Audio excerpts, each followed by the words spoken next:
Have you ever felt that the world is too loud for your soul? That even when surrounded by people, something inside you whispers for a space that's just yours? A place where you can simply exist without explanations?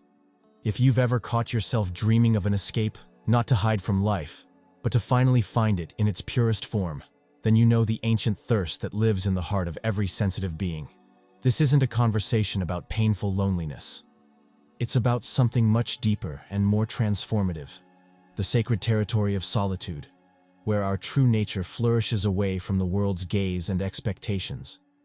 It's about discovering that sometimes, to find ourselves completely, we first need to lose ourselves in the silent vastness of our own company. Have you ever noticed how there's a huge difference between choosing to be alone and feeling abandoned by the world? The loneliness that hurts is the kind that comes when you're in the middle of a party but feel invisible. When you send an important message and no one responds. When you want to share joy or pain, but can't find ears willing to truly listen. That loneliness hurts because it's involuntary. It's the silent cry of a soul seeking connection but finding only superficiality. It's when you realize that even surrounded by people, you still feel deeply alone, as if there's an invisible glass between you and the rest of the world. But solitude is completely different.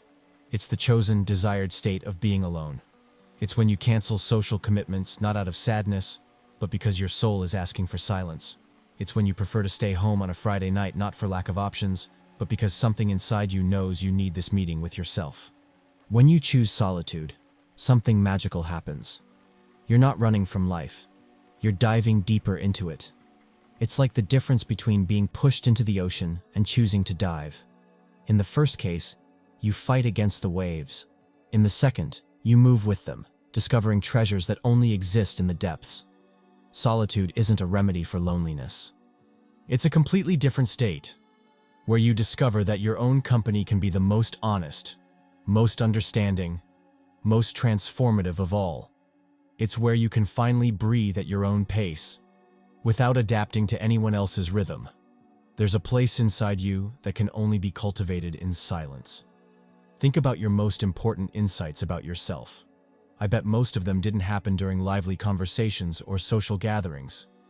They emerged in quiet moments, taking a shower, walking alone, lying in bed before falling asleep, or in those precious minutes when you wake up before the alarm goes off.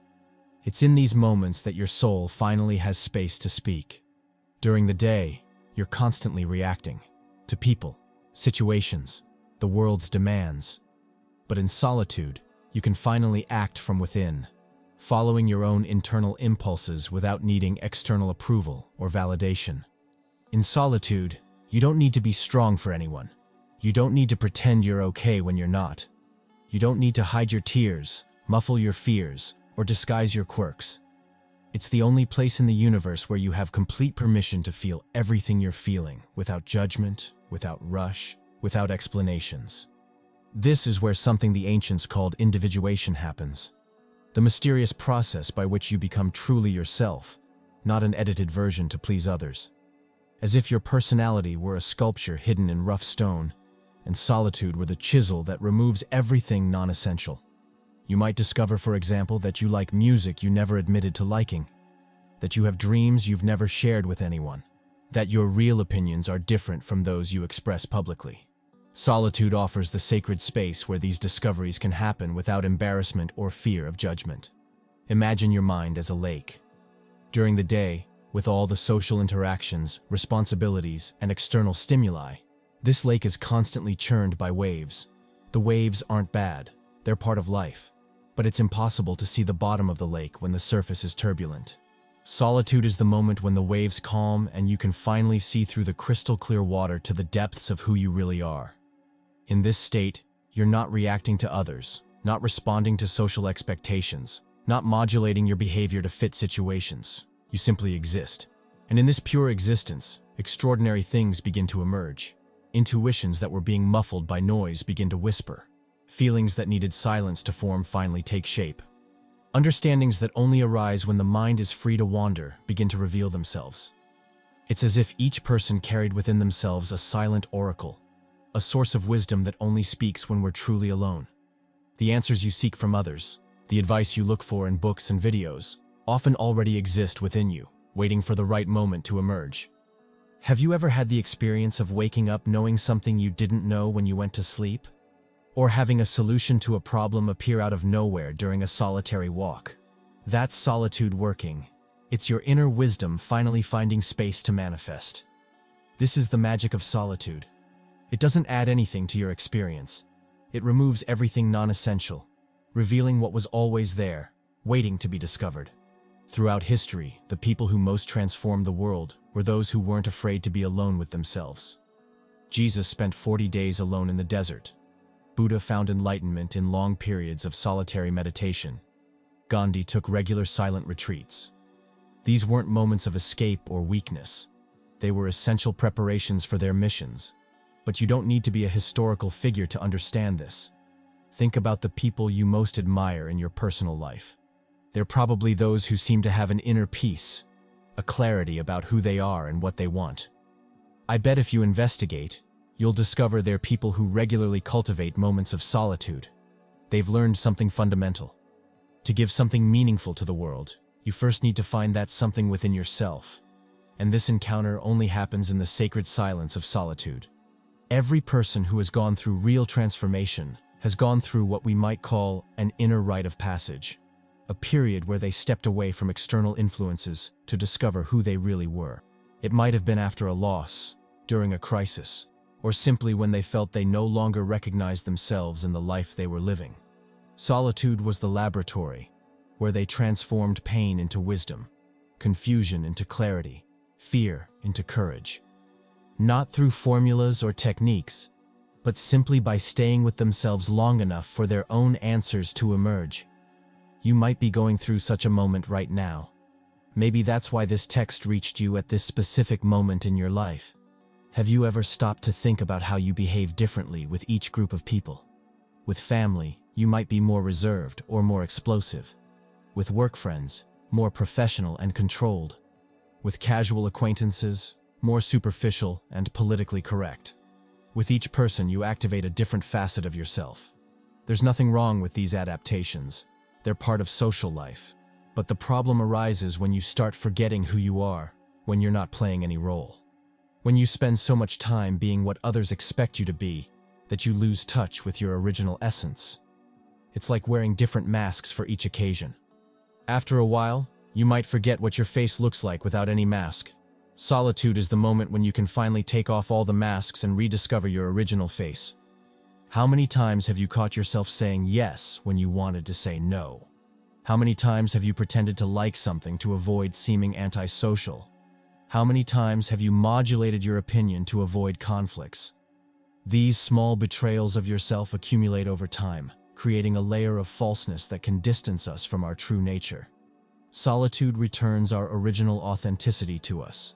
It's like taking off tight clothes after a long day. In solitary moments, you don't need to be funny if you're not feeling funny. You don't need to be optimistic if you're going through a difficult period. You don't need to be strong if you're feeling vulnerable. This permission to be authentically yourself, without editing or performance, is a rare gift that only solitude can offer. In social life, even under the best circumstances, there's always an element of negotiation. You adjust your mood so as not to negatively affect others. You moderate your words to avoid conflicts. You consider others' feelings before expressing your own. These adaptations aren't flaws. They're part of what makes us civilized social beings. But they have a cost: the complete freedom to be who you are. Imagine what it would be like if you could, for a few hours, not have to consider anyone but yourself. Not have to explain your moods, justify your choices, or moderate your reactions. In solitude, this weight is temporarily suspended. You can cry without embarrassment, laugh without moderation, reflect without rush.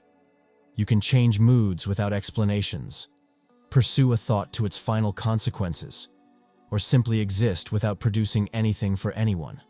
It's as if social life were an elaborate dance where you're always aware of others' steps, adjusting your rhythm so as not to step on anyone's feet.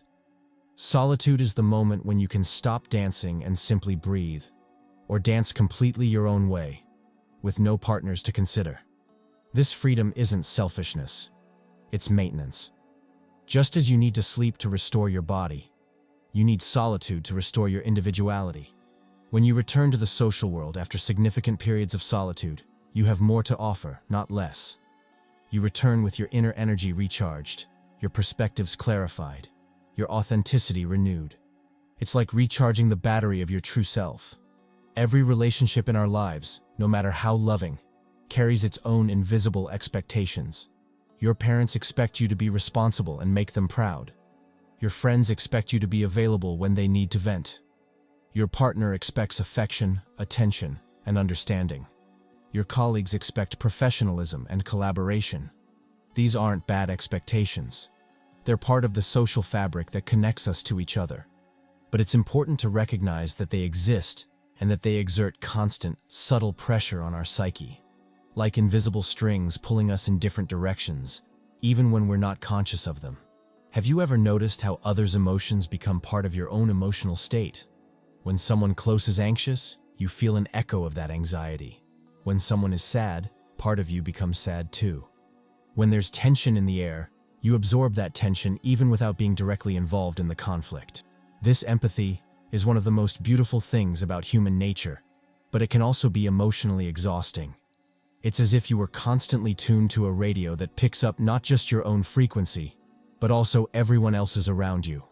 In solitude, these invisible strings are temporarily cut. You don't need to manage anyone's emotions, but your own. You don't need to consider how your actions will affect others. You can simply be, without the complexity of relational dynamics. It's a relief that goes beyond the physical. It's emotional, mental, almost spiritual, like taking off a heavy backpack you didn't even know you were carrying.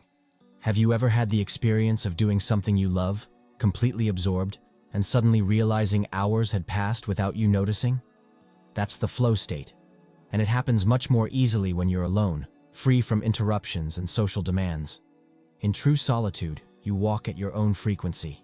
Your thoughts follow their natural rhythm, not the rhythm of conversation. Your emotions flow without rush, without the need for explanation or justification. You can stop in the middle of an activity simply because you don't want to do it anymore, or continue something for hours because you're completely absorbed. It's like the difference between listening to music alone and at a party. At the party, music is shared, social, part of a collective experience. But when you listen alone, you can get completely lost in the melody, repeat the same song 10 times if you want, or abruptly change to something totally different because it reflects your internal state. In nature, this freedom becomes even more palpable. Walking alone on a beach, in a forest, or even in a city park, you don't need to maintain conversations, don't need to consider others' pace, don't need to share the experience. You can stop to watch a leaf falling, sit on a rock for as long as you want, or simply stay silent listening to natural sounds. Without social masks, you rediscover gestures, expressions, and thoughts that may have been repressed by life and society. It's as if forgotten parts of yourself came back to life. You might discover that you make funny faces when you're concentrating, that you have the habit of talking to yourself when processing something complex, or that your movements are different when no one is watching. In solitude, you have the opportunity to truly tune into yourself. It's a process that can only happen when you have enough space and silence to hear your own inner voice, often muffled by the constant noise of social life. Authentic desires begin to emerge. Not those you think you should have, but those you actually possess. You might discover you have the urge to learn something you always rejected, or that you're no longer interested in activities you always pretended to appreciate. Genuine feelings manifest without social filters. Maybe you'll discover that anger you always swallowed is actually an indication that your boundaries are being disrespected, or that sadness you always tried to hide carries important information about what really matters to you. It's as if each person carried within themselves a secret garden that can only be visited when we're truly alone. In this garden grow insights, understandings, intuitions, and wisdom that don't come through books or conversations, but that sprout naturally from the fertile soil of silent contemplation. You might discover, for example, that your anxiety about the future diminishes when you stop discussing it with others and simply feel it in solitude, or that your sadness about a loss transforms into something deeper, maybe gratitude or acceptance, when you give it space to exist without rush. Solitude allows you to be your own therapist, mentor, and friend, not replacing professional help when needed, but offering a space where you can process your experiences at your own pace, with your own inner wisdom. Solitude isn't always comfortable. Sometimes, when we remove all external distractions, we're confronted with emotions and memories we'd rather keep buried. Anger we never expressed, fear we never admitted, grief we never completely processed, shame we carry in silence. It's like cleaning a closet that's been abandoned for a long time. You might find things you'd rather not see. But here's the paradox of healing. We can only transform what we manage to face. The wounds we avoid in social life don't disappear. They just get deeper, infecting our inner peace in ways we don't always recognize. In solitude, these wounds can finally be seen, touched, understood. Without the pressure to appear strong to others, you can allow your vulnerability to show completely. You can cry without explanations, feel anger without guilt, experience fear without shame. Maybe you'll discover that anxiety you always tried to control in front of others is actually a sign that you're living a life that isn't truly yours. Or that constant irritation you always disguised is an indication that you have unmet needs you never allowed yourself to recognize.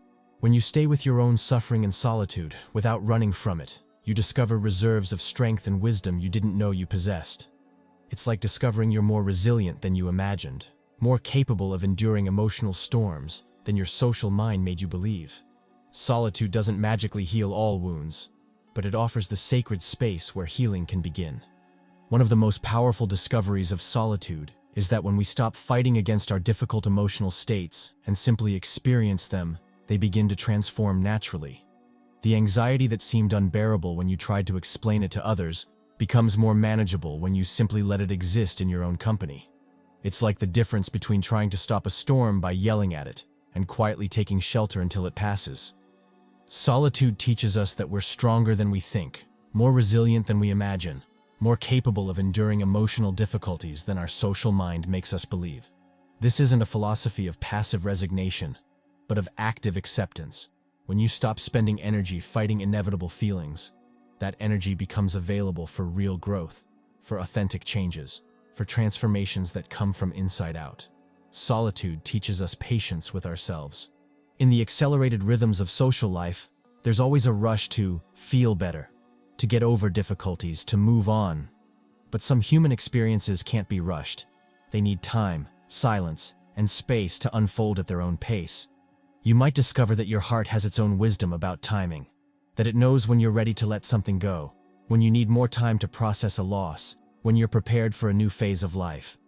This wisdom can only be heard in the silence of solitude, away from social pressures to get better or move on faster than you're really prepared for. We live in an era where solitude has become almost an act of rebellion. The moment we find ourselves alone, we instinctively grab our phones, turn on the TV, put on music, call someone, check social media. It's as if we've developed an allergy to silence, a deep fear of finding something scary in the quiet. But what we find in solitude isn't something scary. It's ourselves. And maybe that's exactly what scares us. The prospect of discovering who we really are when all distractions are removed. Our ancestors intuitively understood the value of solitude. They had rituals where young people spent time alone in nature as a rite of passage. Spiritual traditions always included periods of silence and isolation. They knew that certain forms of wisdom are only born in silence. This constant avoidance of solitude has consequences we might only notice when it's too late. We lose touch with our natural intuition. We lose the ability to process emotional experiences deeply. We lose the precious skill of being comfortable in our own company. The result is a generation of people who feel lonely even when surrounded by others, who seek external validation for internal feelings, who have lost confidence in their own inner wisdom. But it doesn't have to be this way. Solitude is always available, patiently waiting for us to remember its value. Like an old friend who never takes offense at our having drifted away, it welcomes us back whenever we choose to return. It's there. In the next weekend you choose to stay home. In the next walk you decide to take alone. In the next moment you turn off your phone and simply sit in silence with yourself. Maybe you're one of those sensitive people who always knew they needed more internal space, more silence, more time to simply be without having to explain or justify their existence to anyone. The journey inward isn't an escape from the world. It's preparation to inhabit it more authentically and meaningfully. When you truly know your own company, when you make peace with your inner world, you have much more to offer others. You become like a spring that never runs dry, because it's constantly being fed by the deep waters of your own essence. If this conversation touched something deep in you, maybe it's time to explore even more the mysteries of the human psyche. In my exclusive ebook, Alchemy and Archetypes, there are practical exercises that can help you with all of this. And if this content brought some comfort to your soul, consider leaving a like and subscribing to the channel. Your presence is part of this community of seekers who understand the sacred value of the inner journey.